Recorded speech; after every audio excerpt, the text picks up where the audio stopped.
Fala, corujas do Palavras Cruzadas. Ai, ai, ai, ai, ai, ai, ai. Eu queria muito falar sobre esse livro, porque na verdade, primeiro eu queria muito ler esse livro. Anthony Bourdain, que infelizmente faleceu recentemente. Esse é um livro chamado Cozinha Confidencial. Anthony Bourdain, da Companhia das Letras. Esse livro foi lançado lá para 2000 e eu tive um colega que colocou na internet uma citação desse livro para falar um pouquinho de como ele via o mundo, e eu fiquei tão interessada em entender mais a história dele, porque eu acompanhava. O Anthony Bourdain é um chefe de cozinha, era um chefe de cozinha, apresentador de programas de culinária, mas apresentador de cozinhas pelo mundo. Era um cara que era de uma competência ímpar, assim, para traduzir os sabores do planeta, mas também um pouco da humanidade. Ele era um cara divertidíssimo. Enfim, quem acompanhava a vida dele, esse post provavelmente é para você. Agora, eu não tinha lido nada da vida dele para valer. Eu tinha lido uma coisa ou outra de livro de culinária dele, tenho até um outro livro em casa muito legal. Esse aqui, completamente diferente, e dá para entender a alma dessa pessoa.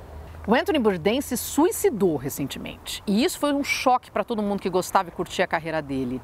Mas é interessante porque depois de ler esse livro aqui, e pelo amor de Deus, hein, não precisa xingar, eu não sei porque ele se suicidou, ninguém sabe porque ele se suicidou, a família talvez saiba, tem algum indício. Mas o que você talvez consiga vislumbrar ali pelo buraquinho da fechadura da porta da alma dele é a intensidade dessa pessoa. Esse cara era de uma intensidade incrível. Hoje, se você for comprar esse livro, ele tem outra capa, ele parece um ouriço na frente e tudo mais.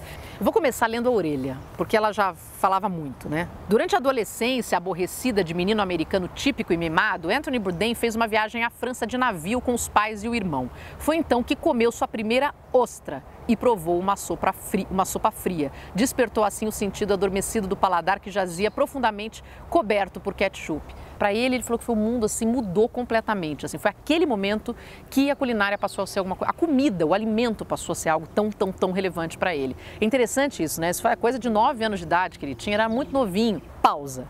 É isso. Ele era um americano pentelho, moleque chatinho, mimado, assim, realmente dava trabalho para a mãe desde pequeno. Ele sempre foi irrequieto, inconstante, querendo causar.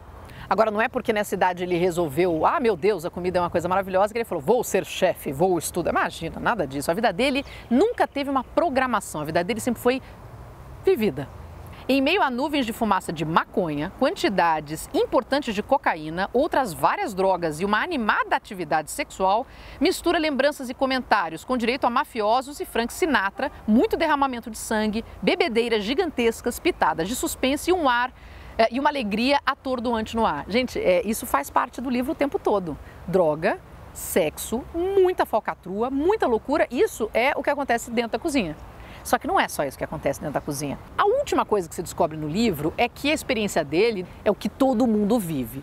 Porque ele entra para a cozinha de uma forma um pouco acidental, numas férias que ele estava passando de verão, não tinha o que fazer, já estava de saco cheio de tanta droga e resolveu ganhar um dinheiro lavando prato. E aí ele entrou, foi aprendendo, resolveu depois fazer um curso porque ele se sentiu humilhado depois de queimar um pouquinho as mãozinhas. No fim, a alegria dele era estar com a mão toda estrupiada, cheia de marcas, porque isso faz dele, obviamente, um chefe para valer.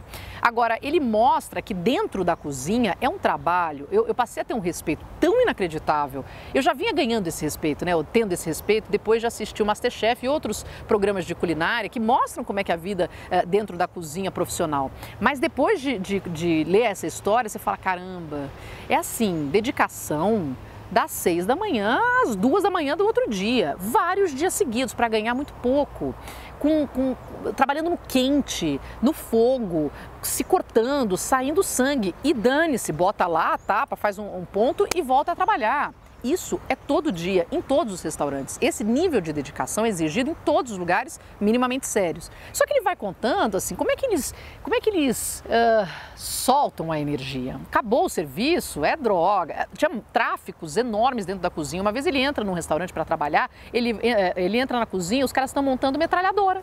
Sim, estão montando metralhadora dentro da cozinha, porque tinha uma máfia gigantesca ali. você tem muito sexo envolvido, garçonetes, visitantes, outras pessoas que trabalham. Ele conta inclusive a história de uma noiva que estava comemorando o casamento ali no restaurante, mas estava muito chapada, a família inteira chapada, o noivo chapado. De repente ela foi lá e transou com o chefe de cozinha em cima de uma máquina lá no fundo e todo mundo viu.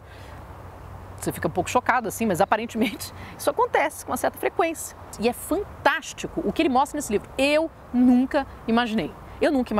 A narrativa de um dia dele foi tão cansativa para mim que eu tive partes que eu pulei. E olha que eu gosto de ler, hein?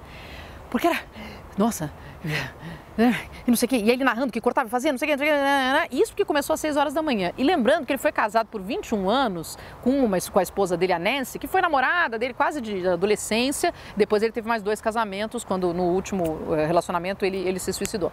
Mas assim, a Nancy aguentou ficar com ele, sendo um cara que sabe lá Deus quanto que ela via. Porque ele passava o tempo todo trabalhando e pensando no trabalho. Estava em casa pensando no menu que ia fazer e tal. Agora tem umas dicas interessantes que ele dá. Por exemplo, nunca coma peixe de segunda-feira num restaurante. Ele fala que o peixe foi comprado provavelmente na quinta para ser servido no final de semana. Então no domingo faz-se aquele brunch. Aí quando você vai comer brunch, saiba que é só resto, que é aquela coisa, uma salada de peixe, não sei o que, é tudo o resto montado. Segunda-feira então não se fala. Ele diz, os melhores dias para comer em restaurantes é de terça a quinta-feira. Tudo é fresco, não é dia de muita gente, então as pessoas são mais bem tratadas nos restaurantes. E aí ele mete o pau em quem pede bem passado. Bom, eu gosto de carne com, muito sangue, né? Você guarda a carne que é ruim para o cara que vai pedir o bem passado. Servi-lo para algum imbecil que prefere comer sua carne incinerada num naco borrachento de carvão insosso, incapaz de dizer se está comendo comida ou isopor. Eles também odeiam vegetarianos. São inimigos de tudo que é bom e decente. E ele fala que comer é uma aventura, e deve ser assim. Mesmo que você coma no lugar errado, mesmo que você passe mal no dia seguinte, comer é tão bom, é tão fascinante, é tão gostoso. E se você se permite alguns tropeços no meio do caminho, você pode passar mal, aquela coisa toda, mas se você não morrer, você pode continuar vivendo essa aventura. E ele fala dos grandes mestres dele. Por exemplo, tem um cara chamado Bigfoot. Ele não coloca o nome original, mas ele fala que esse cara era um grande general e que todo mundo que passou pela universidade do Bigfoot se tornou grande em alguma coisa. Ele era um cara que sabia de tudo. E, de novo, volta aquela coisa quase que mafiosa, sabia de tudo que acontecia em todos os restaurantes. Se aquele chefe estava querendo sair, se o lavador de prato estava descontente. Ninguém atrasava com o Bigfoot, porque atrasou 10 minutos e tentou fazer uma mentira, você está demitido mesmo que você tenha 15 anos de casa. Mas o cara também se desdobra para te ajudar. Ele cria uma fidelidade, mas diz que era um cara que era um gênio. E ele presta essas homenagens a várias pessoas aqui, desde subchefes que ele teve, que viraram o cara que virou o melhor amigo dele, a cozinheiros com quem ele trabalhou, que eram completamente malucos de pedra, que ele, assim, olha, em sã consciência não contrataria, mas que são pessoas tão incríveis que ele contrata e contratou em diversos restaurantes que ele foi trabalhar. Ele não pinta ele de forma alguma, eu sou o máximo, ele sempre fala que ele é um porcaria, mas no final ele mostra como ele aprendeu com a vida dele, entendeu? Só que, de novo, para quem quer conhecer a história do Anthony Bourdain, eu acho que é uma forma interessante de ver essa alma irrequieta, essa sede constante de adrenalina, porque ele não queria estar parado nunca, ele não aguentava ficar muito tempo no mesmo lugar, se não tivesse um desafio. E o grande negócio para ele foi quando ele foi enviado para Tóquio, porque aí ele descobriu, assim, claro, qualquer um que vai para Tóquio descobre um outro planeta, não é só um outro país como o Japão. E aí a coisa começa, eu acho que assim, os livros sequentes da frente, que eu ainda pretendo ler dele, devem contar essa outra parte da vida dele, que ele passa a viajar muito, que aí ele realmente vai buscar comida pelo mundo. Mas Tóquio mexeu demais da conta com ele, ele queria sentir isso o tempo todo, de novos sabores, de novas pessoas, de novas formas de comer. Você sabia que em restaurante batata frita muitas vezes é frita com óleo de amendoim? Eu não sabia. Se você se ofende facilmente com cutucadas diretas à sua linhagem, as circunstâncias do seu nascimento, a sua sexualidade, a aparência, a menção dos seus pais coabitarem com animais, então o mundo da culinária profissional não é para você. Teve um momento aqui que ele fala do peso e da responsabilidade de ser encarregado pela vida de outras pessoas. E ele falou algumas vezes no livro que ele não sabia lidar com o mundo real lá fora, de pessoas lá de fora. Que o mundo dele era dentro de uma cozinha. E ele é responsável por essas pessoas. Então eu fico sempre imaginando o que levou ele ao suicídio, aonde que pesou demais a vida para ele. De novo, não tenho ideia do porquê. Mas a gente começa a entender a alma dele assim com essa inquietação. Mas pro fim do livro ele fala que ele já devia ter morrido várias vezes. Que ele devia ter morrido com tiro, devia ter morrido por alguma doença, por ter fumado a vida inteira, por ter usado muita droga, que nunca morreu. Chamou atenção isso, obviamente, quando você lê, já tendo o fato dele ter se matado. Para encerrar, ele fala uma frase que eu achei super interessante. Ele falou, gente, me deixa confuso, comida não. Olha só que legal.